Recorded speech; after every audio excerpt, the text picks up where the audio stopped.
Alfie hadn't seen the Janacek since the spring of 1915.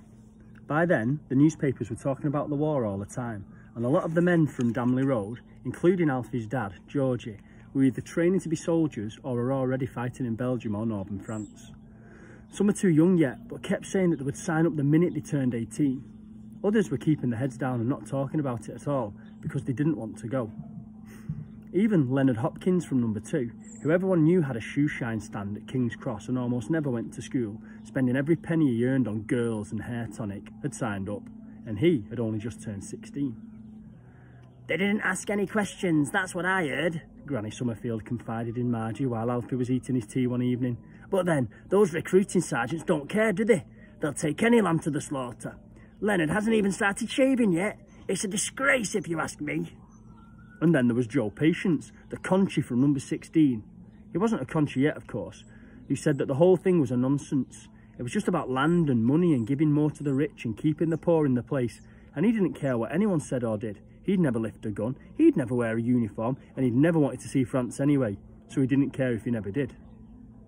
A lot of people got angry with Joe Patience, but back then, in 1915, they didn't do anything more than shout at him when he started talking politics.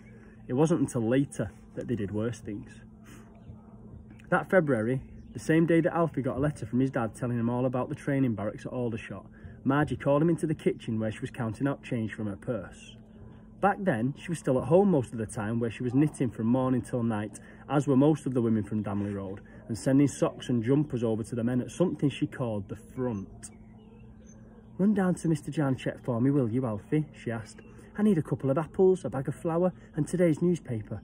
Make sure it's the latest edition. There'll be a penny left over for a few sweets." Alfie's face lit up as he grabbed the money and ran down the street to where Mr. Janacek was standing outside his shop staring, trembling a little, his face pale. The windows had been smashed. There was glass everywhere on the road, and someone had scrawled 3 words in paint all over the front door. "No spies here." "Who's a spy?" asked Alfie, frowning. "And what happened to your windows? And do you have any apple drops in stock?" Mr. Janacek, who was always so friendly, stared down at him, but didn't smile. His shoes were as shiny as ever. "What do you need, Alfie?" he asked in a voice trembling with rage and fear. A couple of apples, a bag of flour, and today's newspaper. I'm supposed to make sure it's the latest edition." "You'd better go to the corner shop at Damley Park," said Mr. Janacek. "I don't think I'll be open for business today. As you can see, my windows have all been broken. My windows have all been broken." "Who did this?" asked Alfie, feeling the soft crunch of the glass beneath his shoes. "I said go to Damley Park," said Mr. Janacek, raising his voice a little. "I don't have time for this right now." Alfie sighed and turned away. He hated going to Mrs. Bestwood's shop, as she had a reputation for stealing children, baking them in pies and eating them for her tea. A friend of Alfie's knew somebody whose cousin had a neighbour who this had happened to, so it was definitely true. This wasn't the last time that the shop windows were smashed, but every time it happened, Mr. Janacek replaced them within a day or two. And then, one evening, as Kalina was playing hopscotch on the street, the squares marked off in chalk on the pavement, and Alfie was sitting on the curb watching her, an army van appeared and pulled up outside number 6. When Mr. Janacek opened the door, they told him that it was to come with them immediately or there'd be trouble.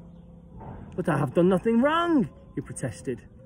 "You're a German," shouted Mrs. Milchin from number 7, whose 2 oldest boys had already been killed at Ypres and whose youngest son, Johnny, was about to turn 18. No one had seen Johnny in weeks. The rumour was that Mrs. Milchin had sent him to a sister-in-law in the Outer Hebrides. "But I'm not," protested Mr. Janacek. "I'm from Prague. You are aware of this? You are aware of this? I have never even been to Germany." Kalina ran to her father and he threw his arms around her. "You're not taking us," he shouted. "Come on now," said the army men. "It'll be easier for you if you come peacefully."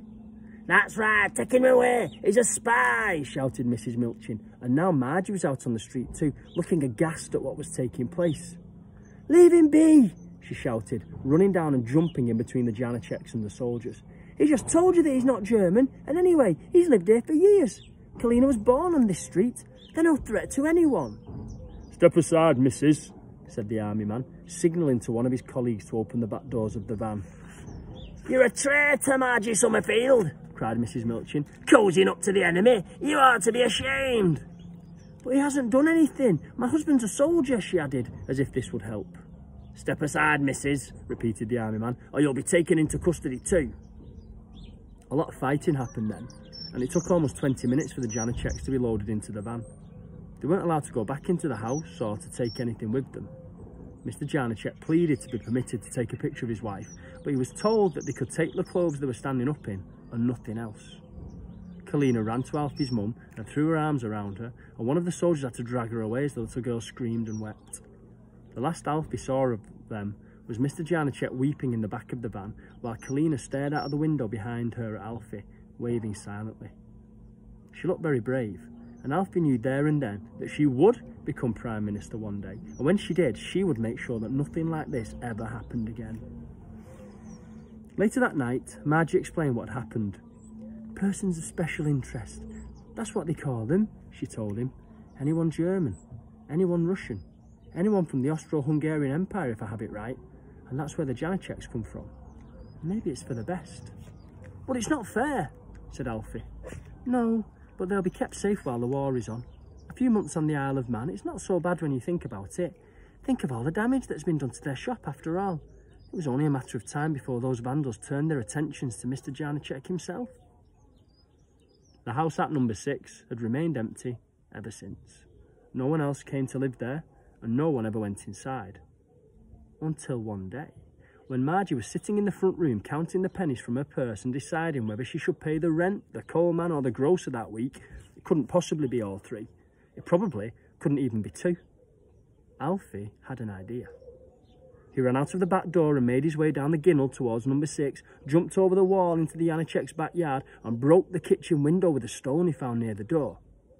Reaching in, he opened the latch and pulled it up, climbed inside and looked around, searching for the one thing he thought might save his family from homelessness or starvation.